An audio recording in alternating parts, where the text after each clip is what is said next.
Olá, amigos que acompanham o The Papo, eu espero que vocês estejam bem. Mês de abril é o mês da resistência indígena. Então, o The Papo, antenado nessas pautas, decidiu abrir aqui um espaço para o Glauber Tirió e mais dois amigos que vão falar sobre as conquistas e a luta, né, dos indígenas aqui no Amapá e no Brasil para conseguirem, né, melhores condições de saúde, de educação para eles, né, maiores condições de vida para eles e para os outros povos que habitam o nosso Brasil. O Glauber Chirió, ele é estudante de Direito, ele é fotógrafo e também estudante de Filosofia. Esse vídeo vai ser dividido em duas partes. A primeira parte vai ao ar agora e a segunda parte na próxima semana. Eu espero que você goste do vídeo de hoje. Vambora?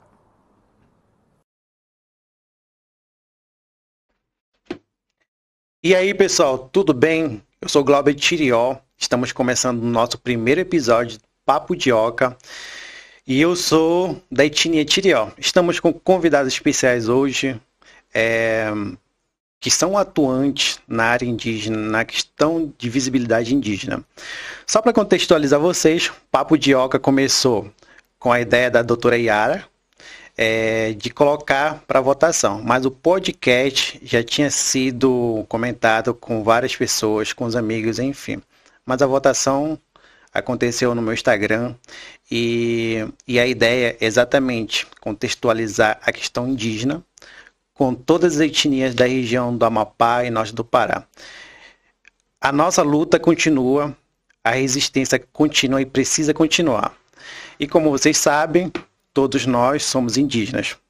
Vocês vão apresentar a questão de ser indígena, aqui no Amapá também ser indígena nas aldeias. A gente conhece as nossas realidades, as nossas dificuldades, e a gente está aqui para falar sobre isso, as nossas demandas, principalmente esse diálogo, porque a minha cultura é diferente, a cultura de vocês é diferente. E é isso que a gente vai mostrar para o nosso público para entender.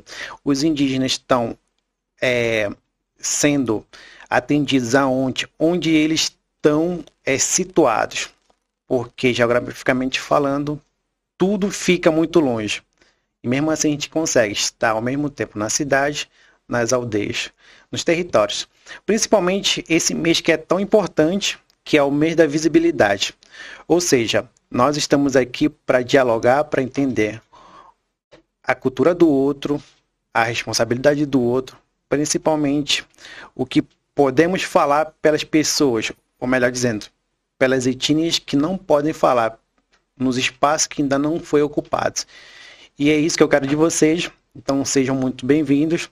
Anderson, doutora Yara, desculpe, doutora Yara, se pudesse apresentar, eu nem sei o segundo nome, que como é pronunciado, se pudesse apresentar, seja muito bem-vinda. Obrigado, Glaube.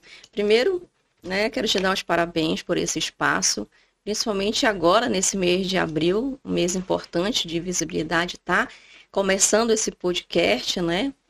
Levantando pautas importantes da saúde, da educação, de política. É muito importante. Eu estou torcendo para que tudo dê certo. Para quem não me conhece, meu nome é Yara Ailin, tenho 36 anos, sou médica, formei na UFPA em 2018. Depois de formada, eu retornei para aqui para o estado do Amapá. Sou caripuna, né? Inclusive da mesma aldeia do Anderson, ele é meu primo. Inclusive. Rapaz, eu não sabia. Sou casada, sou mãe. Hoje estou morando atualmente em Macapá, mas morei durante 5 anos no Oiapoque, trabalhei naquela região. Morei tanto no município do Oiapoque quanto na área indígena, na aldeia Manga. E hoje estou aqui, né? Vim estudar para retornar para a comunidade, levar um pouco mais, me qualificar e dar um retorno melhor para a minha comunidade. Anderson. Primeiramente, eu gostaria de agradecer, Glauber, né, por esse momento, né, esse programa que se inicia. Eu estou muito contente porque ocupar espaços, de fato, é isso, né, é falar nós mesmos vir aqui dizer das nossas necessidades, dos nossos desafios e também auxiliar quem acompanha o programa, né, que quiser conhecer um pouco mais da questão indígena. Isso vai ser extremamente relevante, né? Enfim, eu sou Anderson Martins, né, sou indígena da etnia Caripuna. Morei muito tempo na aldeia Santa Isabel, onde também a gente compartilhou vários momentos com a doutora Yara. E um certo período da minha vida decidi que eu precisava buscar conhecimento, né, um pouco mais avançado, e eu passei um período estudando em Oiapoque, né, que é aquele município. Depois aí decidi fazer minha graduação em Belém e até agora concluí, né? Perfeitamente, Anderson e doutora Yara. É, é exatamente isso que a gente procura, gente, para vocês terem noção a magnitude dos povos indígenas hoje aqui no Amapá, norte do Pará e no Brasil. E vocês, o que significa estar aqui no Papo de Oca, conversando nesse mês tão simbólico que é Abril Indígena? Doutora Yara. É um momento importante. Esse mês de abril é um momento que a gente levanta muito a pauta indígena, para a gente dar visibilidade do que nós somos, onde nós estamos, do que nós precisamos. Então, estar aqui é uma forma da gente divulgar, não só para o estado do Amapá, mas também para o Brasil, que quem são os povos do Amapá, quantas etnias são, em que espaços eles estão, quais espaços eles anseiam ainda ocupar. Então, aqui é um momento importante, é um espaço importante que eu vejo como um porta-voz para nós. Anderson, contigo. O que significa, né, estar nesse momento? Para mim é de muita valia, né, porque é mais um meio de comunicação, né, que vai levar a voz dos povos indígenas, né, trazer informações e parabenizar, né, pela essa iniciativa que vai, de fato, auxiliar muito nos meios de comunicação dentro dos territórios, né, dentro das aldeias, uma vez que hoje nós temos diversas comunidades, tanto no Oiapoque, aqui na região de Pedra Branca, e também Parque, que já tem acesso às redes sociais, né, aos meios de internet. Então, é uma informação que cada vez mais chega dentro do território. Um exemplo aqui. Tem muitas pessoas que que querem também buscar caminhos diferentes, né? E através disso, muito se faz pelos meios de comunicação, que chegam essa informação na aldeia. Então, isso também pode ser um canal que é um canal, de fato, extremamente relevante, como a doutora Yara pontuou, um momento em que nós indígenas podemos falar dos nossos anseios, né? E levar também esse conhecimento para dentro das aldeias, porque eu, como a doutora Yara aqui, nós saímos da nossa comunidade, né? Nos formamos, graças a Deus, e aí a gente está retornando. Hoje ela atua como médica, né? E dando, com certeza, eu tenho certeza absoluta, uma atenção especial para nossas comunidades. E hoje eu também, na posição que estou, né, no cargo que me encontro, consigo auxiliar nas políticas públicas diretamente dentro do território. Então, esse Papo de Oca, eu acho que assim, é um veículo de comunicação que vai auxiliar diretamente a todos. Anderson, uma coisa me chamou a atenção agora, a sua biografia, você falou, tudo mais, que você está trabalhando como assessor, né? Mas você é bacharel em Direito, correto? Poderia falar sobre isso, como é que é a sua atuação? Sendo bacharel, talvez não sei quantos bacharéis em Direito tem no Amapá que são indígenas, você tem essa noção? Mas primeiro eu falo de você, né? Tá bom. Em relação ao curso, né? Primeiro eu gosto muito de contextualizar como é que eu decidi fazer Direito, né? Eu ainda na juventude, na infância, vivendo na aldeia, uma vida de muita paz, que eu costumo dizer, porque a gente tem aquela convivência harmônica. entre meio ambiente, com a natureza, e aquilo ali estava tudo muito, muito bacana, muito legal. Então, eu gostava muito de ver TV, assistir TV, então eu era fascinado e ainda sou por jornal, né? Eu gosto muito de observar, acompanhar as notícias. E comecei a ouvir falar sobre essa profissão, sobre advogado, sobre direito, sobre esse ramo jurídico. Então, a partir dali, eu decidi que eu queria, de fato, fazer direito. E aí começou a mudar, né? Eu coloquei na minha cabeça, depois eu cheguei para minha mãe, eu falei para ela que eu queria fazer direito. Eu fiz o Enem na época, não consegui aprovação. E aí eu fui para o município, eu consegui fazer o Enem, o Enseja, né? Concluí e posteriormente passei também no IFAP para técnico em logística, cursei 3 meses. E aí a aprovação posterior veio na UFPA. Então, formei em direito lá e hoje retornei. Como também tem vários outros indígenas, né, que são bacharéis em direito, inclusive nós temos pessoas já que passaram no concurso, né, e agora para o Tribunal de Justiça. Nós temos o nosso parente Elton Anicá também, que é bacharel em direito e também agora advogado, uma pessoa que com certeza está atuante no movimento indígena, e várias outras pessoas, você mesmo, né, agora é bacharel em direito na UEAP, né, e o que a universidade me mostrou? O que isso me trouxe? Resumindo, foi na busca e na efetivação de fato das políticas indigenistas, né? Que hoje a gente consegue perceber que esse curso ele te dá vários leques de atuação. Fiz vários concursos, ainda não obtive êxito, claro. O último foi muita concorrência, mas enfim, eu continuo na luta de vários estudos aí para a gente tentar ocupar também esses espaços de concursos, né? Que hoje o Amapá também já entra nessa vibe de reservas de vagas no concurso, que teve o do Tribunal de Justiça. Lá em Oiapoque, há-se um movimento também já para as reservas de vagas dentro do município. Eu tenho certeza que daqui com uns anos aqui, o próprio Estado ele já começa a trabalhar nesse sentido de concursos para indígenas. Mas a atuação enquanto bacharel é nessa forma, muito de auxílio direto dentro do território. Perfeitamente. E eu acho que esse é um ponto, né, que a gente está tentando falar sobre a ocupação dos indígenas, nós indígenas, né, em cargos públicos, né, é super importante. Enfim, muito obrigado pela sua partilha, e é muito importante. E hoje, a questão principal, como já venho falando nas minhas redes sociais, é o mês da visibilidade, né? O mês da visibilidade. E temos advogados, médicos.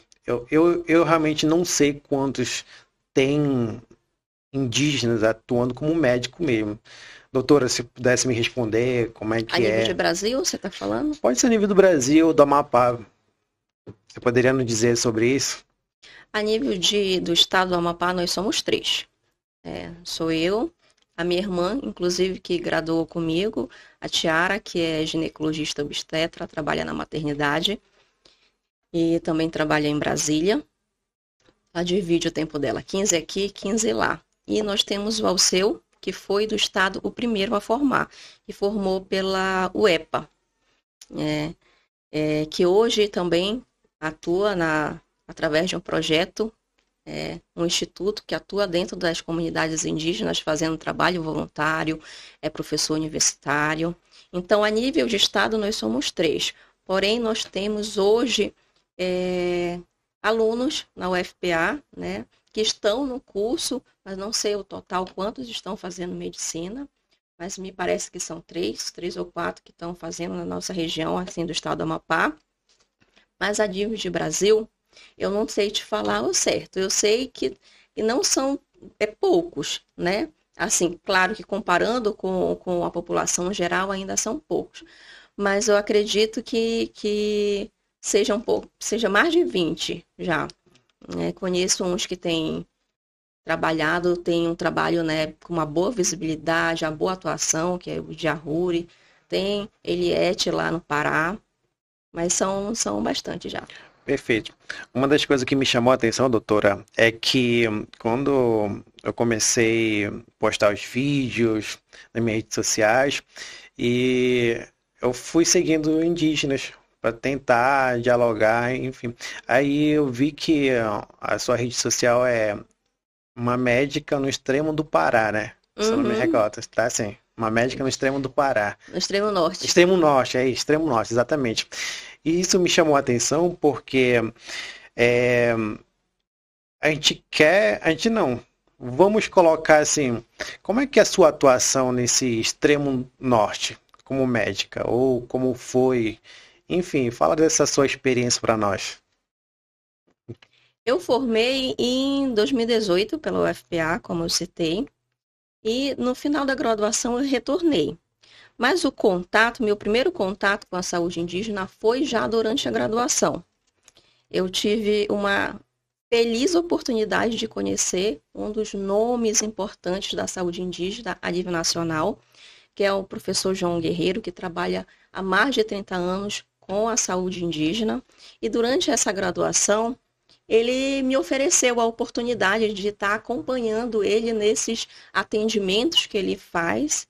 Então, acredito que dos 6 anos, 5 anos, que foi logo no começo, 5 anos foi acompanhando o doutor João nesse atendimento. Então, por isso que eu falo, olha, eu tenho a experiência de saúde indígena que começou lá no Pará. Conheço bem aquela região do Pará, tive a oportunidade de conhecer Suruí, Assurini, conhecer Xicrim, que são uma etnia um pouco mais reservada, com a cultura um pouco mais tradicional. Conheci o Tembé, né, que é uma outra realidade. Então, lá no Pará, são muitas etnias com realidade completamente diferente. E essa realidade, ela implica diretamente na saúde. Então, eu tive essa oportunidade de conhecer. Depois que eu estava finalizando, eu já tinha muito claro em mente que eu ia retornar para o meu território para conhecer a minha própria realidade. Porque quando eu saí da comunidade, eu tinha 12 anos, né? Então, eu fui morar no Pará, fui estudar, porque lá na minha época a gente terminava a 4ª série, eu não podia mais fazer 5ª, 6ª, porque eu não tinha idade, né? E tinha que esperar, tanto que as pessoas que terminaram comigo, quando eu retornei para a comunidade, pessoas que concluíram o estudo 5, 6, 7 anos depois. Então, para que não houvesse um atraso na minha educação, a minha mãe é professora, né? Ela me mandou estudar em Belém. E aí, eu formei, voltei para conhecer essa minha realidade, porque a realidade de quando eu tinha 12 anos, de quando eu tinha 10 anos, nem a realidade que eu tinha depois de formada. Então, eu fui trabalhar na região do Oiapoque. No primeiro contato, na verdade, eu fui trabalhar no Jari, em Vitória do Jari. Eu fui a primeira médica da UPA que eles estavam inaugurando, que é a UPA Laranjal do Jari. Eu queria trabalhar na atenção básica, só que a oportunidade veio para a média e alta complexidade. E aí veio a minha paixão de média e alta complexidade, que eu sou apaixonada. Fiquei 1 ano no Laranjal do Jari, conheci aquela região toda, Vitória do Jari. Inclusive, doutora, sobre Laranjal do Jari, Glauber, eu estive lá, eu fiquei encantado com a UPA, o processo de atendimento, assim, fiquei muito, muito contente com o que eu vi lá. É uma realidade de outro mundo, assim, um atendimento super, super gentil, parece que é um hospital, muito acolhedor, particular, né? Muito acolhedor. Inclusive, doutora, agora lá inauguraram um atendimento mais acolhedor para o indígena, colocaram uma rede, a gente está trabalhando nesse sentido. Parabéns por construir esse momento, essa política efetiva que deveria ser em todo o Brasil, né? Mas infelizmente hoje eu percebi que ali é fantástico lá. É fantástico. Parabéns, viu? Quando eu entrei, quando foi inaugurado a UPA, inclusive é a mesma diretora até hoje, né? Isso. 6 anos, ela tem esse perfil, né? A irmã Socorro, eu falo que é irmã porque ela é evangélica. Aí o evangélico tem isso dele, né?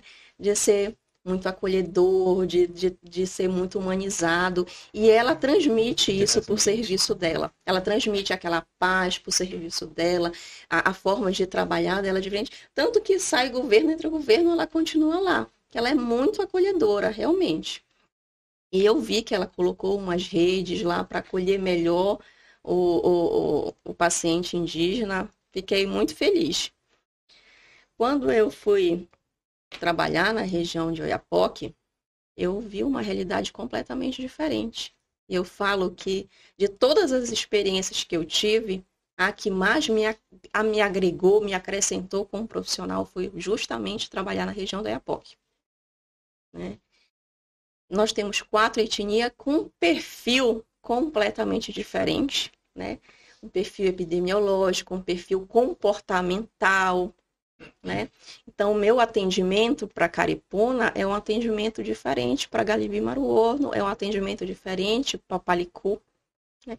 Eu conseguia já, com o tempo, perceber o que eles queriam dizer sem eles precisar falar, né?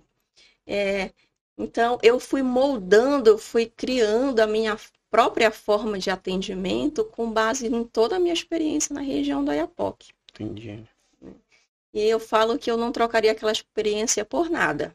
O pessoal chegava para mim, tanto que lá eu falo que eu passei um bom tempo sempre o quebra-galho de lá, Severino. Porque eu fui contratada para atendimento de porta, que é da clínica médica adulto.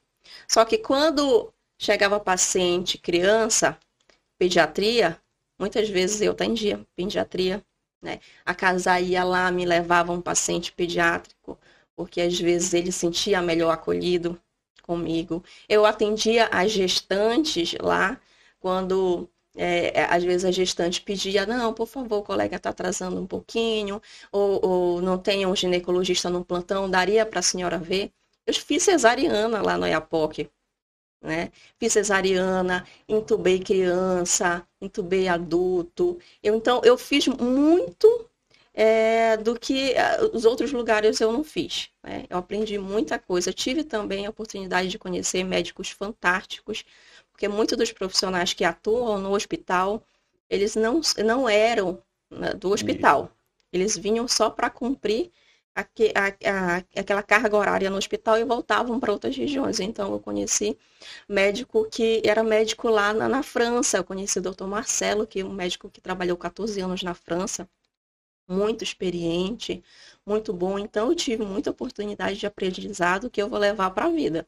E interessante, doutora, é que quando a gente se propõe, Glauber, e para os nossos ouvintes também, a sair do território e dar o retorno, esse é o retorno, né, doutora? É gratificante ouvir a senhora falar aqui dessa experiência que não tem como precificar, porque o parente se sente muito mais confortável sem sombra de dúvida, sendo atendido por uma pessoa que conhece a realidade, né? E eu também sim, me sinto assim, muito grato por ter saído, formado e hoje está atuando diretamente com as comunidades indígenas. Eu acho que isso é um ponto que é fundamental para a gente, enquanto indígena, nesse momento que nós vivemos hoje, né?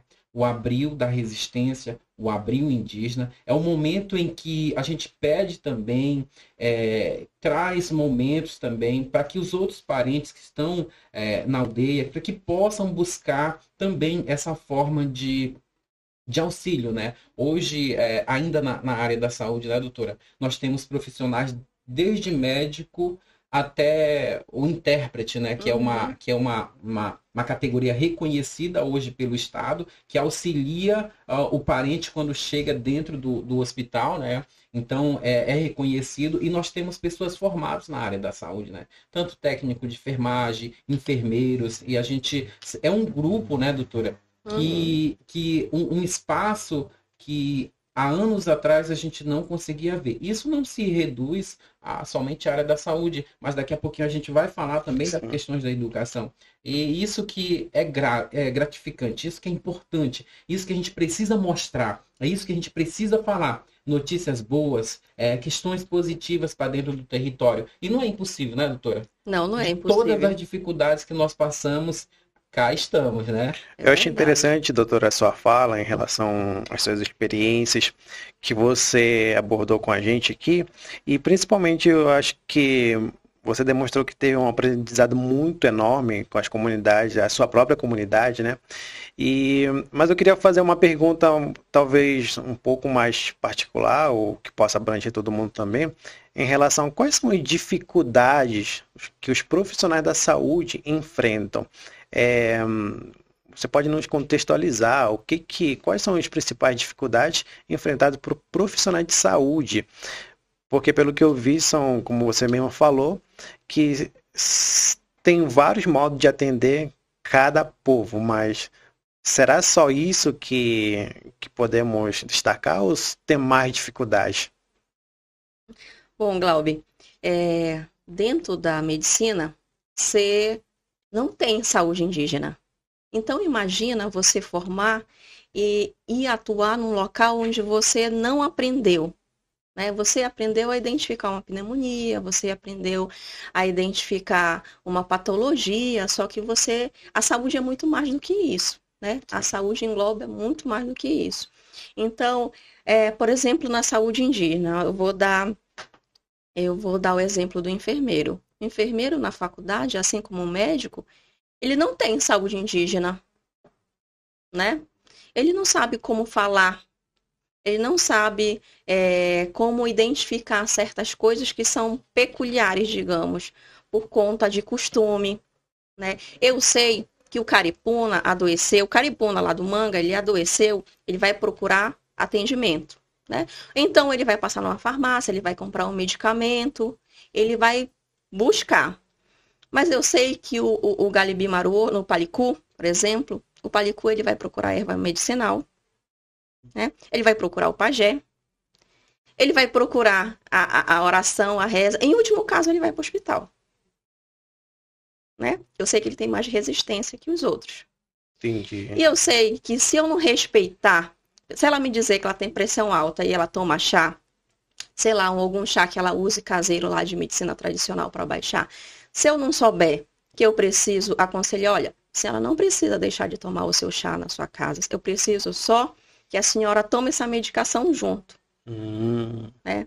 Eu preciso aprender a identificar e respeitar essa cultura, né? Que vai muito de uma comunidade para comunidade. Eu tenho um perfil de caripuna de lá do Manga, ou de São Isabel, completamente diferente do que um perfil de um caripuna lá do Espírito Santo.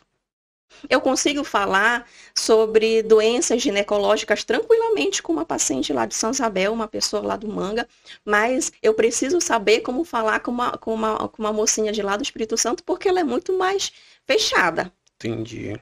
Né?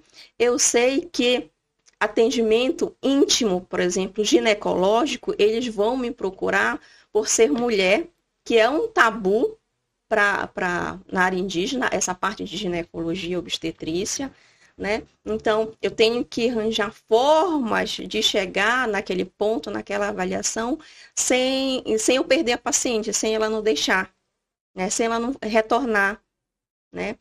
Então, eu aprendi a formular táticas para cada perfil de lá da região do Oiapoque. Eu aprendi que o paciente, ele traz um acompanhante, que na hora da consulta, quem fala é o acompanhante, não é o paciente. Ele tem vergonha de falar contigo. E aí, eu acabo entrevistando o acompanhante, e às vezes não o paciente, mas eu acabo trazendo o acompanhante para dentro da consulta, que não é comum. Né? E não é o que a gente aprende na faculdade. A gente aprende que o acompanhante está lá só para acompanhar, não para responder, não para ser o paciente, mas que é diferente da comunidade indígena. Você fala mais vezes com uma esposa que vem com o marido, e aí ela olha para ele assim, esperando que ele responda. Eu sei que eu tenho que perguntar às vezes para o marido, que é ele que vai responder. Ela sabe, mas ela tem vergonha. E aí ela vai perguntar para o marido, e às vezes eu acabo entrevistando o marido. né? Mas isso seria o cultural também? E isso vai muito de cada etnia.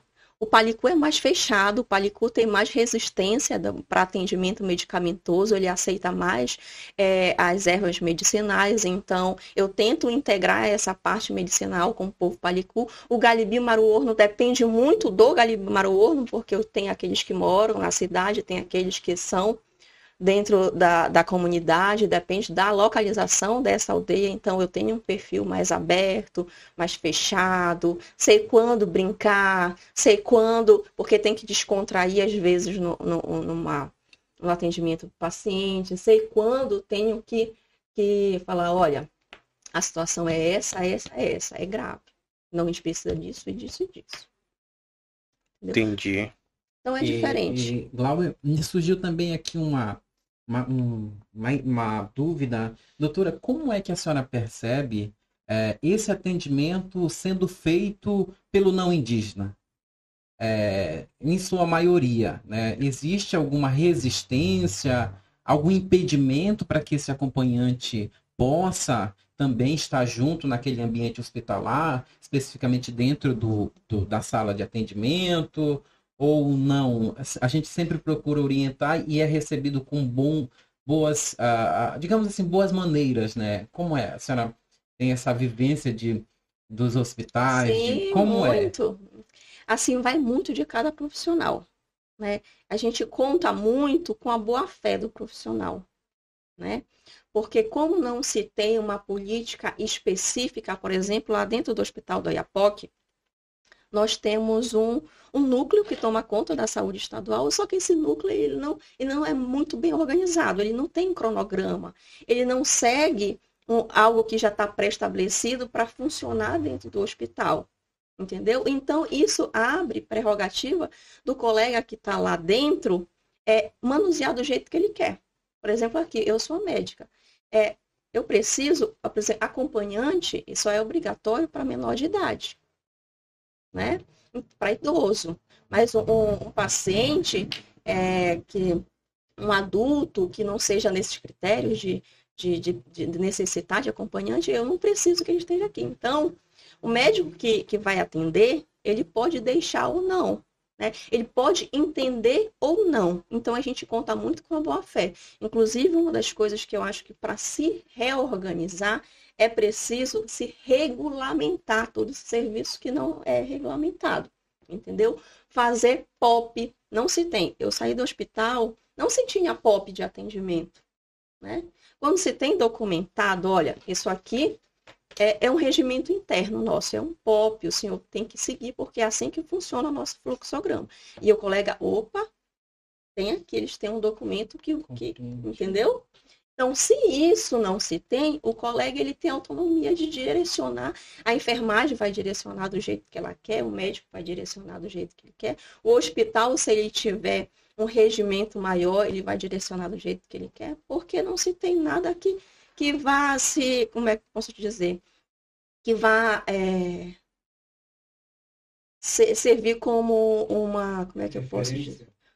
Uma referência, alguma coisa que vai defender, que sirva de... Esqueci a palavra agora. Tá, doutora, mas me surgiu uma dúvida em relação a esse hospital. A gente está falando de hospital de Oiapoque, correto? O hospital de Oiapoque é regional.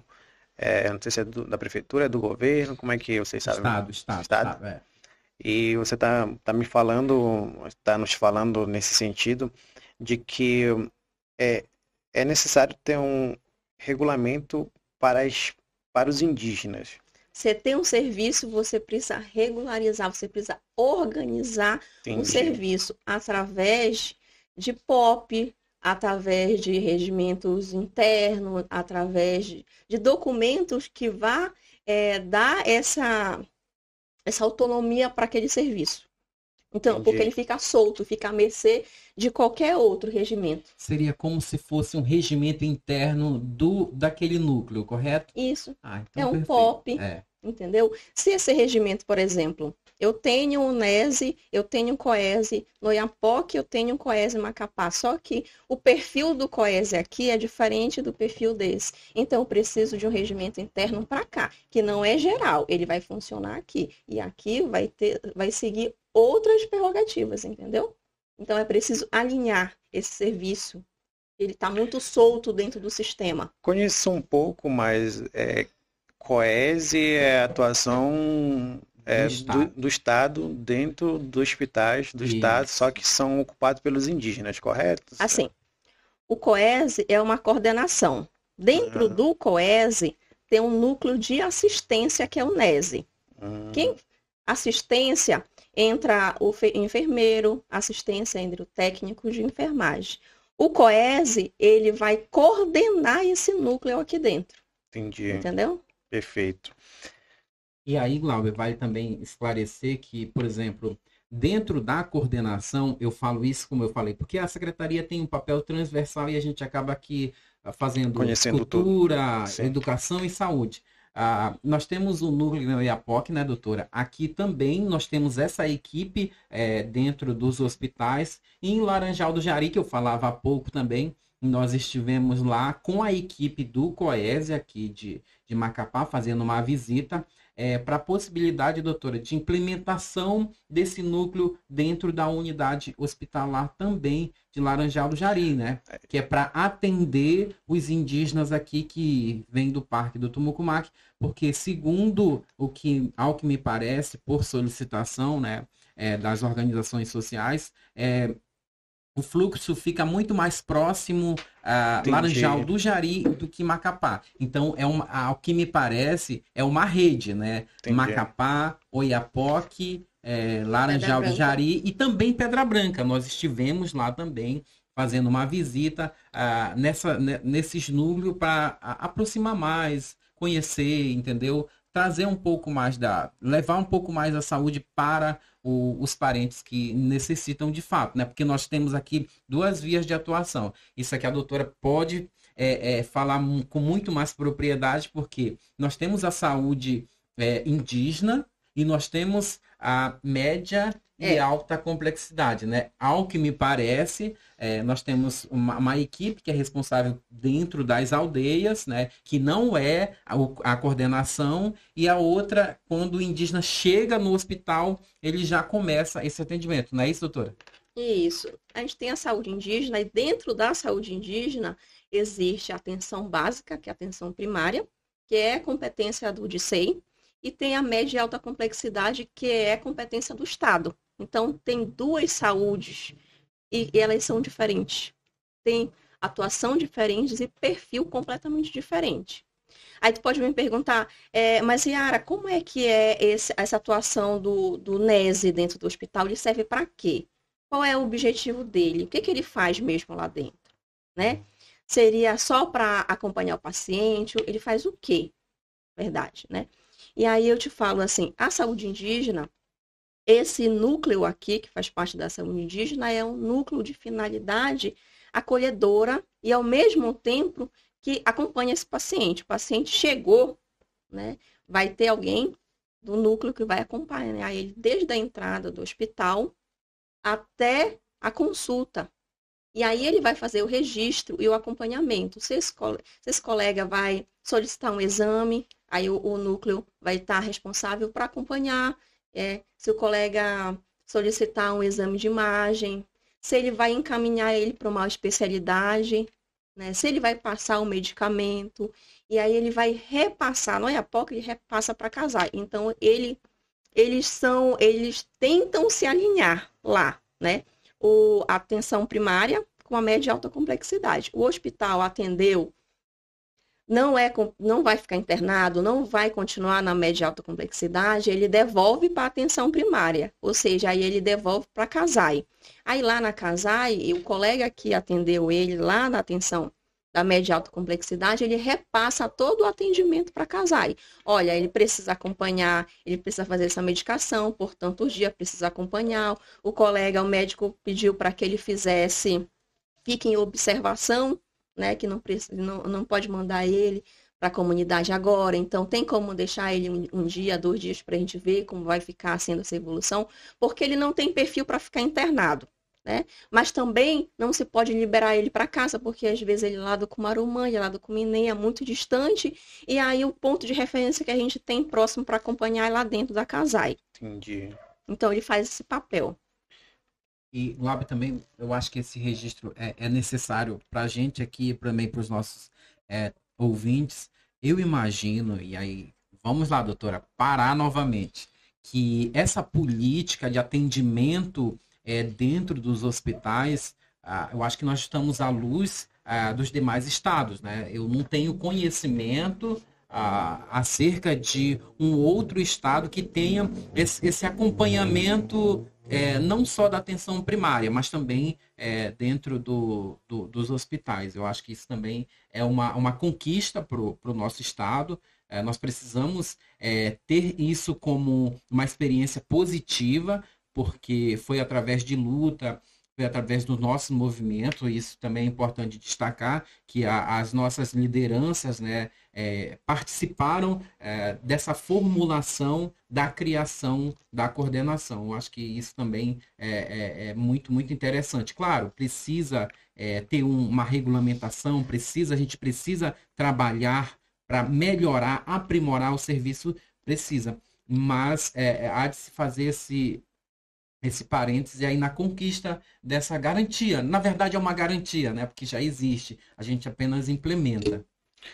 Eu acho interessante você abordar por esse viés, porque a doutora falando dessa experiência dela, ela Gente, pode contando... me chamar de Yara, tá? Por favor. Doutora, só no hospital. Vamos deixar Perfeito. essa parte, tá me incomodando já. Só Yara. Yara, então, ele falou desse viés, né, de avanços, e exatamente eu quero perguntar assim, como é que você avalia essa situação da saúde indígena do Amapá e norte do Pará? Há avanços, retrocessos? Como é que você avalia essa situação atual que podemos ver? Porque pelo que eu entendi, são dois perfis, como você falou, né? Que é saúde indígena, que é Média e alta média e complexidade alta e complexidade. atenção primária. Exato. Como é que você avalia isso? Bom, Glauber, são perfis, né, completamente diferentes.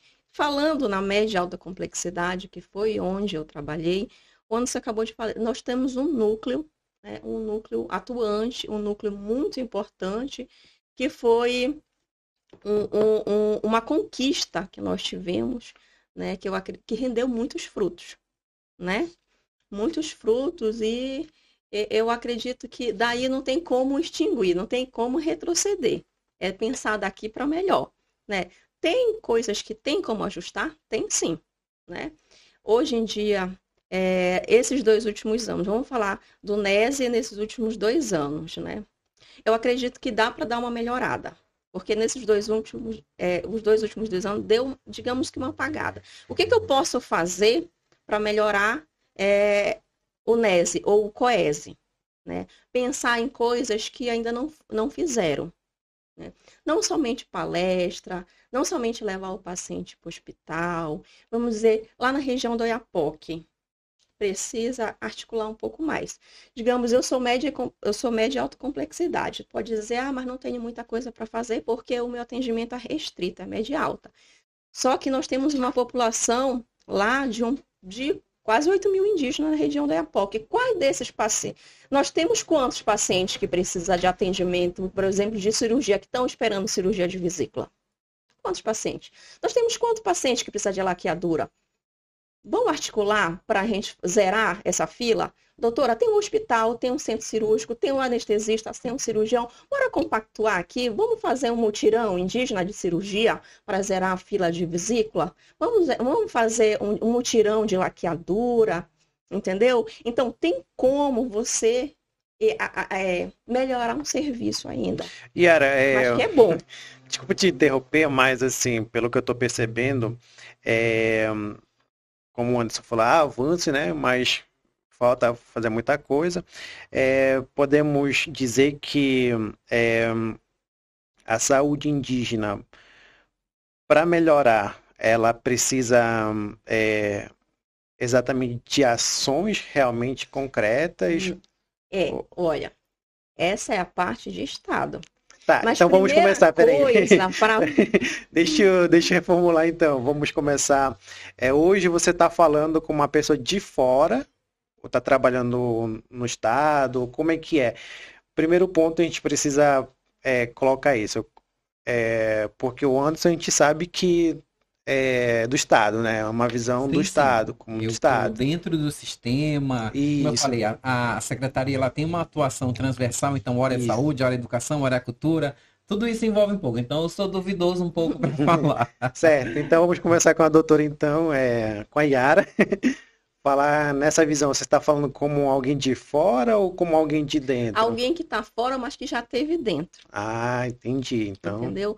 Para se fazer saúde indígena, a primeira coisa, você tem que entender sobre saúde indígena.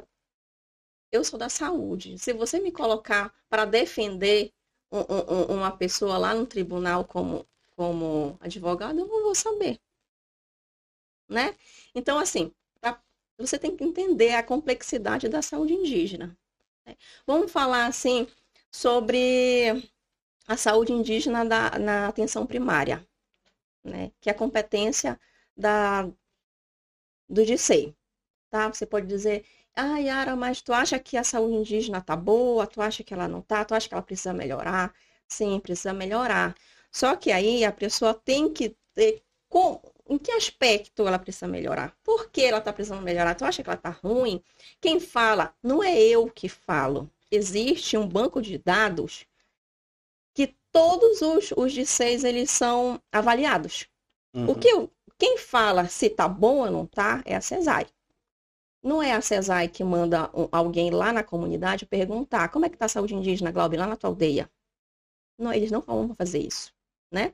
Eles têm um sistema que é o CIASE, eu acho que tem 24 anos já de criação do CIASE, que esse CIASE, ele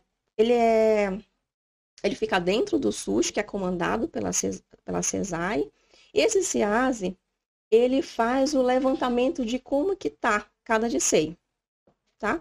O que é preciso para eu saber se esse DICEI está evoluindo, está melhorando? Como é que eu faço essa análise?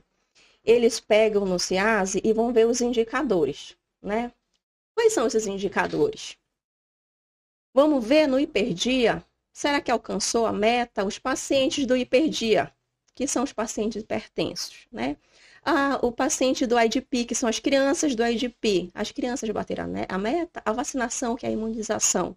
Então, cada protocolo desse tem um indicador dentro do CIASE.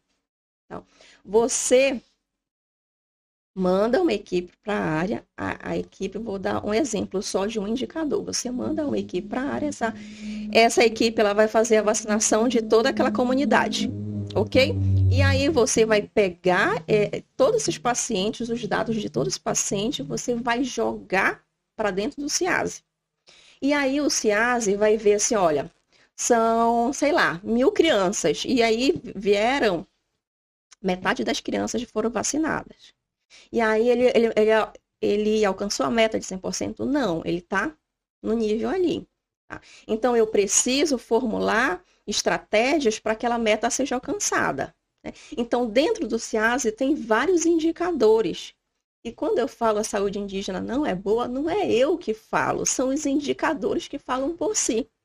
Mas se a pessoa que está na frente da saúde indígena não souber de como funciona tudo isso, de como criar estratégias para melhorar aquele indicador não vai melhorar. Né? Eu preciso de gasolina, eu preciso, para fazer com que aquele indicador seja alcançado. Para eu mandar aquele enfermeiro, para eu mandar aquele médico para a área, né? Para ele fazer o atendimento do IDP, para ele fazer o atendimento do hiperdia, para o meu diabético compensar, entendeu? Para minha criança ganhar peso para eu alcançar a meta do hiperdia. Então, o fluxo é muito maior, né? E um gestor, ele tem que aprender a criar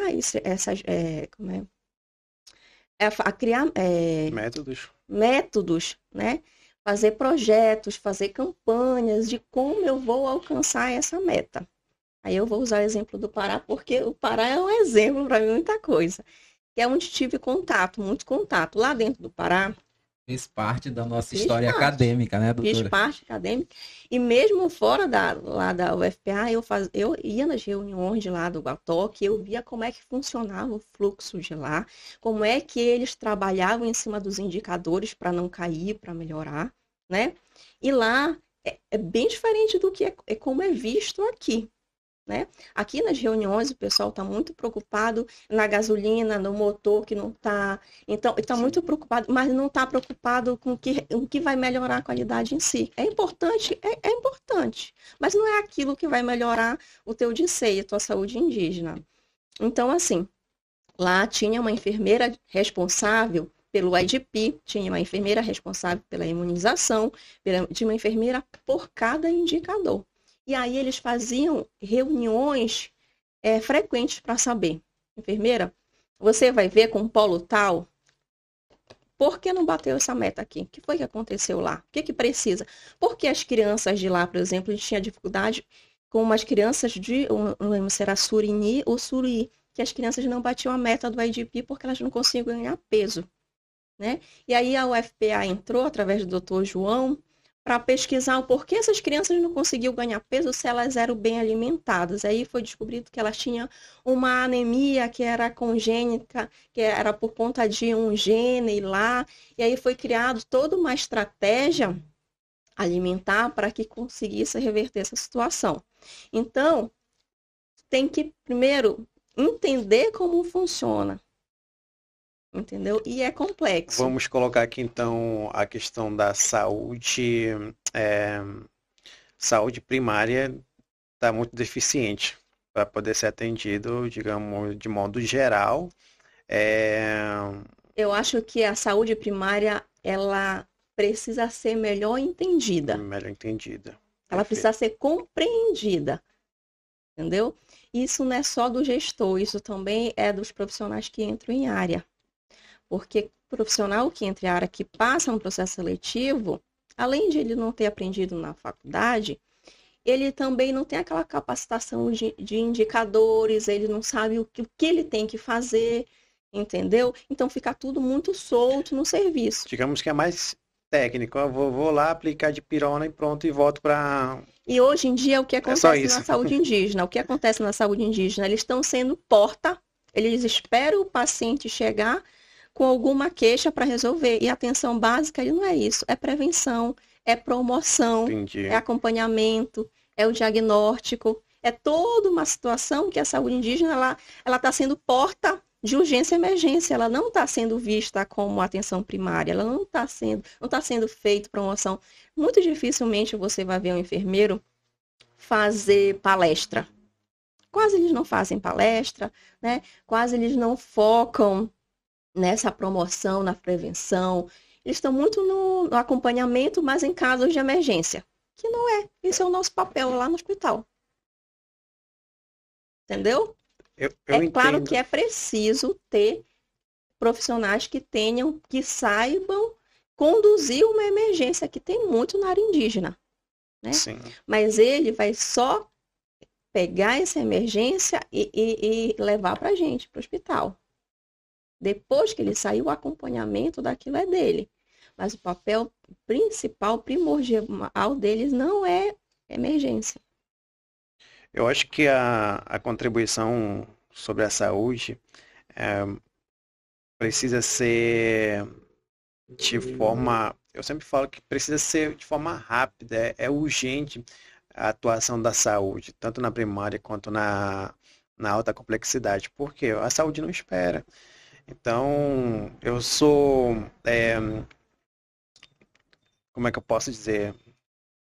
Eu posso dizer que eu sou uma das pessoas que tive acidente, mas na saúde primária não tinha nem material para sutura. Fui atendido num local insalubre, então na verdade eu só vim para a cidade porque o meu dedo começou a perder sensibilidade, então eu falei, não vou ficar aqui, vou para a cidade. Foi isso que aconteceu, eu voltei para a cidade mais por isso.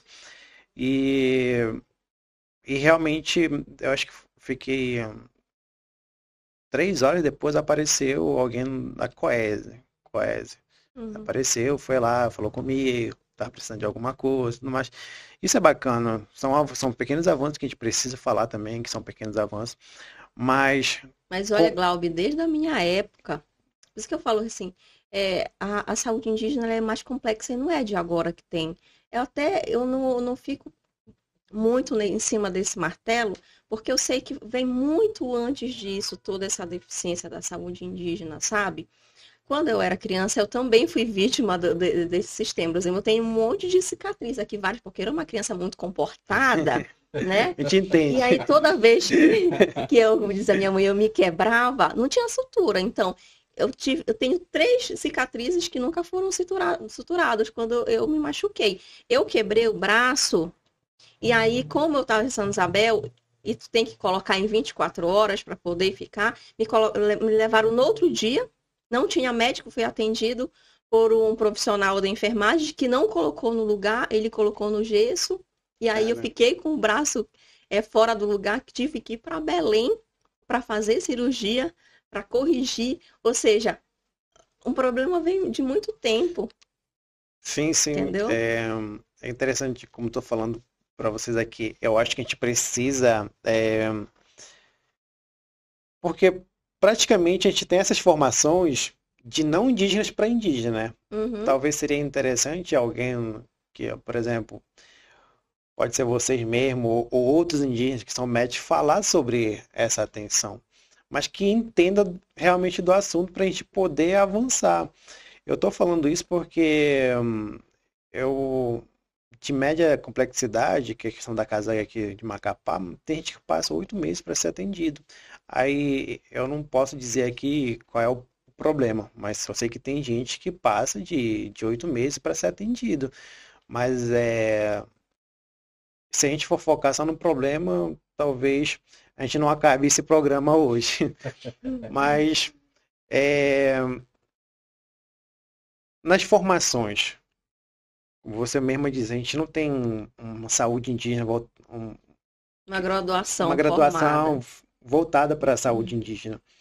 Mas, pelo que eu entendi, você faz uma residência médica aqui na cidade, né? Não, eu Não. vim para me preparar. E assim, eu, além do atendimento clínico, eu sou apaixonada pela medicina por imagem. Uma delas Ah, é a ultrassom.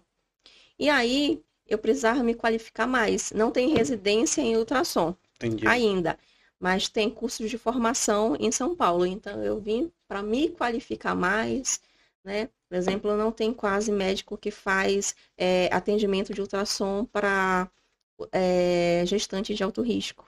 Entendi. Então, eu vim para estudar mais. Só para terminar esse assunto sobre Mais uma saúde, assim. especialista saindo, É, viu? que bom.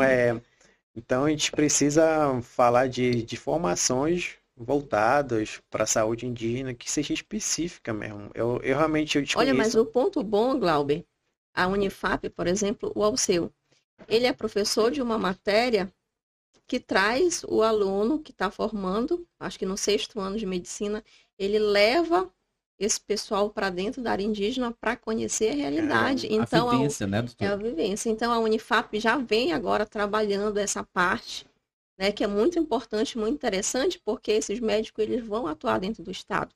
Então, se eles forem para o Oiapoque, eles vão ter a realidade com o paciente indígena, que aqui em Macapá também tem. Então, essa parte é uma parte bem interessante da Unifap, que já vem trabalhando esse ponto. Eu acho também que vale a pena frisar, Glauber, Yara, é acerca da medicina tradicional, né? A gente não perder essa essência que é fazer o chá, que muito se conhece. Os povos indígenas, eu posso afirmar isso com propriedade, que são, assim, doutores, na medicina tradicional. Nós temos dentro das aldeias, e aí eu sempre vou dizer que lá das nossas aldeias de São Isabel, pajés que tem uma história, né, Yara? Que eu lembro que o teu pai, ele foi curado de fato por um problema, que ele não tinha médico na época, enfim, ele chegou a se consultar com o pajé e resolveu a situação. A medicina ocidental, essa que hoje a gente passa 5 anos para se formar, ela tem explicação? Não. Então, esse momento também que a gente vive é o momento de valorizar a nossa cultura, né? Os nossos usos e costumes que todo povo indígena tem. Eu viajei para o parque, vi que eles têm uma cultura. O IMP, eles também têm, muito embora eles já não usam tanto o pajé, né? Eles têm uma outra forma. A gente vai ali pro Oiapoque, ali que eles usam mesmo. Então, é importante também a gente falar desse momento para as pessoas poderem ter noção do quão grande, do quão rico também é dentro dos territórios, principalmente o uso da medicina tradicional, né? Que é o chá, que é o tratamento com o pajé, que é a gente chama na aldeia, que é o saber assoprar ou rezar ou benzer, né? Então são conhecimentos que hoje eu percebo que eles acabam também sendo deixado em detrimento do uso do paracetamol, do uso da dipirona. Claro que cada caso é caso e precisa ser analisado, mas num passado não tão distante, muito se utilizava, né? Porque era o único meio. Isso é muito importante para a gente, enquanto indígena. O momento que a gente vive, falar desse momento. Hoje, as escolas indígenas elas estão com a Semana Cultural. Eu imagino que isso deva ser abordado, porque eu participei da Semana Cultural e na minha aldeia e eu aprendi lá a troca de ervas com determinada função. Esse aqui é para dor de cabeça, esse aqui é para febre, esse aqui é para dor no estômago, esse aqui cura isso. Então eu também vivi isso. Eu acho que é interessante a gente tratar desse assunto também, né? Mas olha, Anderson, rapidinho aqui para a gente finalizar essa parte. O SUS, ele nos garante, nós temos uma regulamentação específica para saúde indígena, que é o PNASP. O PNASP, ele nos garante que a gente tenha autonomia e a liberdade de a gente exercer a medicina tradicional. Entendeu? Então, já está integrado, o PNASP foi criado, já tem um bom tempo, ele dá essa autonomia para o profissional da saúde, porque é garantido pelo SUS. Que interessante.